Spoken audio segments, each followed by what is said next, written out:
बिस्मिल्लाहिर्रहमानिर्रहीम, अस्सलाम वालेकुम। मैं हूं आपका मेज़बान आकिल हुसैन। नाज़रीन, कुछ बड़ी अहम डेवलपमेंट्स सामने आ चुकी हैं, उसकी तफसीलात आप तक पहुंचाएंगे। एक तो अब से कुछ देर पहले तहरीक इंसाफ के एक अहम रहनुमा जो रिपोर्ट थे उनको गिरफ्तार करने की कुछ बड़ी खबरें सामने आ चुकी हैं, उसकी भी तफसीलात आप तक पहुँचाएँगे। और उसके अलावा आज पाकिस्तान तहरीक इंसाफ के एक अहम रहनुमा ने तहरीक इंसाफ से अलहदगी का ऐलान किया है उन्होंने, उसकी भी तफसीलात आप तक पहुँचाएँगे। और उसके अलावा आज लंदन में दो बड़ी अहम शख्सियात की आज एक अहम मुलाकात हो चुकी है, उस मुलाकात का जो अहवाल है वो भी आप तक पहुँचाएँगे। नाज़रीन, सबसे पहले आप लोगों को बताते चलें कि आज ये पाकिस्तान तहरीक इंसाफ के रहनुमा सदाकत अब्बासी, जो काफ़ी टाइम से वो रिपोर्ट्स थे, उनको गिरफ़्तार करने की खबरें अब से कुछ देर पहले मौसूल हो चुकी हैं। और ज़राए का ये दावा है कि सदाकत अब्बासी जो रिपोर्ट्स थे और उनकी गिरफ़्तारी के लिए बाकायदा छापे मारे जा रहे थे, तो उनको अब से कुछ देर पहले जो है बाकायदा गिरफ़्तार किया जा चुका है।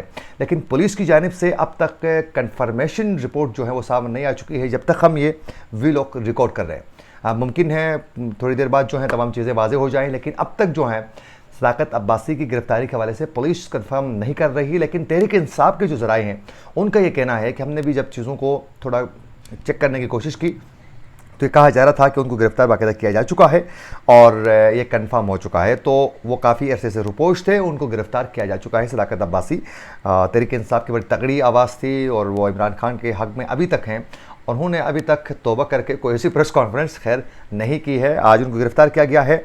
अब जो है उनके ट्विनिंग होने के बाद जो हैं वो अगर प्रेस कॉन्फ्रेंस करते हैं तो नेशनल प्रेस क्लब में उनका हम शिद्दत से इंतज़ार करेंगे और उसके अहवाल भी आप तक पहुँचाएँगे। अगर वो तमाम इश्यूज़ पर इमरान खान का साथ खड़े होते हैं तो भी देखा जाएगा। उसी के साथ साथ हमने आज अपने एक और वीलॉग में दिन में बताया था कि आज परवेज़ इलाही को रिहा किया गया है, लेकिन हमारे वीलॉग के फ़ौरन बाद ही उनको दोबारा गिरफ़्तार किया गया है। और आज परवेज़ इलाही को रिहा करने के हवाले से बाकायदा लाहौर हाई कोर्ट ने बड़े सख्त किस्म के आज रिमार्क्स दिए थे और कहा था कि उसको किसी सूरत गिरफ़्तार न किया जाए।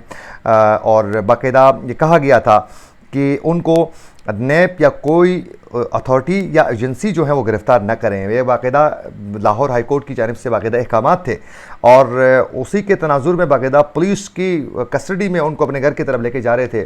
तो उस दौरान नाज़रीन उनको गिरफ़्तार किया गया है इस्लामाबाद पुलिस ने।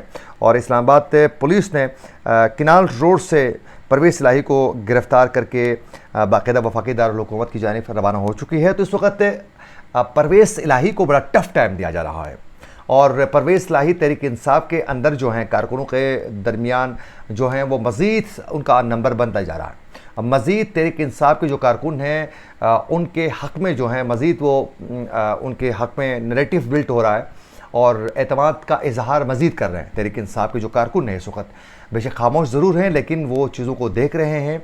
और परवेज़ इलाही और बिलखुसूस शाह महमूद कुरैशी के हवाले से जो नैरेटिव बड़ा आम था कि एस्टेब्लिशमेंट के बंदे हैं, ये इमरान खान किसी वक्त भी छोड़ देंगे, ये पार्टी पर कब्ज़ा करेंगे, तो इस वक्त ये दोनों जो हैं बिलखुसूस परवेज़ इलाही वो बहुत से मुश्किलात का सामना कर रहे हैं। पकड़ दकड़ है, उनके घर पर छापे, गेट तोड़ देना, फिर गिरफ्तारी कर लेना, गिरफ्तार करने के बाद फिर रिहा करना, रिहा के बाद फिर गिरफ्तार करना, फिर रिहा करना, फिर आज दोबारा गिरफ्तार करना। तो यूँ उसकी गाड़ी के शीशे भी तोड़े गए। तो ये तमाम सिचुएशन को मद्देनज़र रखकर कारकुन ये समझ रहे हैं पीटीआई के कि इस वक्त परवेज़ इलाही इमरान खान के साथ वफा कर रहे हैं और एक वफ़ादार वो रहनुमा के तौर पर आगे बढ़ रहे हैं। तो आगे क्या होगा वो तो अल्लाह की ज़ात बेहतर जानती है, लेकिन अब तक जो है वो स्टैंड इमरान खान के साथ लेके बैठे हुए हैं। उसी के साथ साथ शाह महमूद कुरैशी भी इमरान खान के साथ नज़र आते हैं। तो जो नैरेटिव बिल्ड कर रहे थे तहरीक इंसाफ के रहनुमा ही कि ये दोनों जो हैं वो इमरान खान के साथ मुखलिस नहीं है, उन्हीं ने सबसे पहले इमरान खान का साथ छोड़ दिया। फवाद चौधरी हो, उसके अलावा आपने देखा कि आमिर खियानी हो, परवेज़ खटक जो बड़े बड़े बुलंद बांग दावे करते थे, हम पहले भी जिक्र कर चुके हैं कि वो भी तहरीक इंसाफ को खैर बात कह चुके हैं। वो सिर्फ खैर बात ही नहीं कह चुके हैं, बल्कि वो अब इमरान खान के बारे में बड़े इंकशाफात कर रहे हैं खौफनाक किस्म के कि कभी वो फिरौन बने हुए थे, वो बादशाह बनना चाहते थे, फ़ौज के ख़िलाफ़ बाकायदा बगावत करने के लिए प्लान तैयार करके वो उस पर गामजन थे, चल रहे थे और फ़ौज के खिलाफ़ बगावत करवाना चाहते थे। इस तरह की बातें कर रहे हैं अभी परवेज़ खटक। और ये समझ में नहीं आ रहा है कि भाई आप ये सब कुछ कर रहा था तो फिर आप 9 मई के पुरतशद्दुद कार्रवाइयों के बाद तहरीक इंसाफ पर जो क्रैक डाउन हुआ उससे पहले आपने जिक्र क्यों नहीं किया? ये क्रैक डाउन हुआ क्रैक डाउन के बाद जो है गिरफ्तारियों का सिलसिला, पकड़ दकड़ का सिलसिला शुरू हुआ और फिर आपकी भी गिरफ्तारी जो है वो बड़े अहम एक केस पर होने वाली थी, तो फिर आपने उस वक्त जो है साइड किनारा अख्तियार करके बाकायदा इमरान खान के खिलाफ जो है वो शुरू हो चुके हैं। तो ये भी एक अफसोस का मकाम है। नाज़रीन, आज की दूसरी और बड़ी डेवलपमेंट अब से कुछ देर पहले सामने आ चुकी है कि आज तहरीक-ए-इंसाफ के जुनूबी पंजाब के जो सदर थे, सेनेटर भी थे ओन अब्बास ने अब से कुछ देर पहले बाकायदा एक वीडियो पैगाम के ज़रिए तहरीक-ए-इंसाफ को खैरबाद कह चुके हैं। उन्होंने अलहदगी का ऐलान किया कि मैं तहरीक-ए-इंसाफ से अलहदगी का ऐलान करता हूँ, इमरान खान से अलहदगी का ऐलान करता हूँ। और ऐलान करते हैं वहीं स्क्रिप्ट चीज़ें वो भी पढ़ रहे थे जो press club national press club में आकर तहरीक-ए-इंसाफ के रहनुमा पीटीआई को छोड़ते वक्त प्रेस कॉन्फ्रेंस करते हुए रोते हुए जो प्रेस कॉन्फ्रेंस करके जो स्क्रिप्ट दोहराते थे, वहीं ये भी दोहराते रहे थे कि 9 मई के वाक़यात की मैं मज़म्मत करता हूँ। मैं समझता हूँ कि ये पाकिस्तान की तारीख़ में सियाह धब्बा है, ये कौम और पाक फौज लाजिम मलजूम है। और ये कहते हुए उन्होंने इस्तीफ़ा दे दिया और जनूबी पंजाब की सदारत से भी वो मुस्तफ़ी हो चुके हैं। तो आज तहरीक-ए-इंसाफ के ओन अब्बास ने तहरीक-ए-इंसाफ को छोड़ चुके हैं। और आज कराची में इजाफी बिलों के ख़िलाफ़, महंगाई के ख़िलाफ़ बाकायदा ताजरों ने आज हड़ताल की, लोगों ने उनका साथ दिया और कारोबारी जो मराकज़ थे वो बंद रहे। तो यूँ महंगाई में कंट्रोल करने में बिजली के बिलों पर प्रॉपर अभी तक जो है वो रिलीफ आवाम को नहीं मिल चुकी है। अच्छा, आज की एक और बड़ी ख़बर नाज़रीन, आज लंदन में गवर्नर सिंध की साबिक़ वज़ीर-ए-आज़म पाकिस्तान नवाज़ शरीफ के साथ एक मुलाकात हो चुकी है। उस मुलाकात में बहुत से इश्यूज़ पर डिस्कशन की जा चुकी है और बाकायदा नवाज़ शरीफ ने गवर्नर सिंध को बाकायदा ये वाज़े कर चुके हैं कि मुल्क में जिन लोगों ने मेरे ख़िलाफ़ बाकायदा जो काम कर चुके थे और मेरे साथ जो नाइंसाफ़ी हो चुकी हैं उसका अजाला होना चाहिए।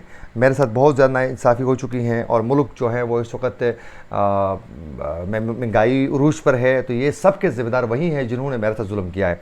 ये तमाम बातों के हवाले से बाकायदा नवाज़ शरीफ ने बाकायदा उनके साथ जिक्र किया है। और फिर गवर्नर सिंध का ये कहना था कि परवेज़ इलाही की गिरफ्तारी अदालती मामला है, इस पर मैं तबसरा नहीं करूँगा। बाद में जब मीडिया से बातचीत कर रहे थे तो उन्होंने ये कहा है। और उन्होंने ये भी कहा कि नवाज़ शरीफ जो है बढ़ती हुई महंगाई और फिर जो बिल्लात हैं उसमें जो इजाफा है उससे वो बहुत ज़्यादा परेशान है और वो पाकिस्तान की इस्तेहकाम और मैशत पर उन्होंने तफसीली गुफ्तगू की है। अच्छा, आखिर में उन्होंने बड़ी कमाल की बात की है, नवाज़ शरीफ की वापसी का फैसला वो खुद करेंगे। हालांकि फैमिली कर चुकी है 15 अक्टूबर तक वो वतन वापस आने के हवाले से। अब डेट चेंज ना करें क्योंकि इनका पता नहीं चलता है कि डेट कब चेंज करेंगे। जब वो डेट चेंज करते हैं तो फिर हमारी खबर भी जो गलत साबित हो जाती है, बोस हो जाती है। अच्छा, नवाज़ शरीफ के हवाले से उन्होंने ये कहा है कि नवाज़ शरीफ को डॉक्टर खालिद मकबूल सदीक़ी का सलाम में पहुँचाया। अब ये कौन सा वाला सलाम पहुँचाया है, अब देखना ये है कि वो क्या मामला तय करने वाले हैं नवाज़ शरीफ के साथ, वो आने वाला वक्त ही बताएगा। ये थी वो अब तक की बड़ी अहम अपडेट्स जो हम आप तक पहुँचाना चाहते थे। हमारे चैनल को आप लोग ज़रूर सब्सक्राइब करें और बेल आइकन क्लिक करना ना भूलिए ताकि इस तरह की जो अपडेट्स होती हैं वो रोज़ाना की बुनियाद पर हम आप तक पहुंचाने की पूरी कोशिश करते हैं। इसी के साथ अपने मेज़बान आकिल हुसैन को दीजिए इजाज़त। अल्लाह के बाद।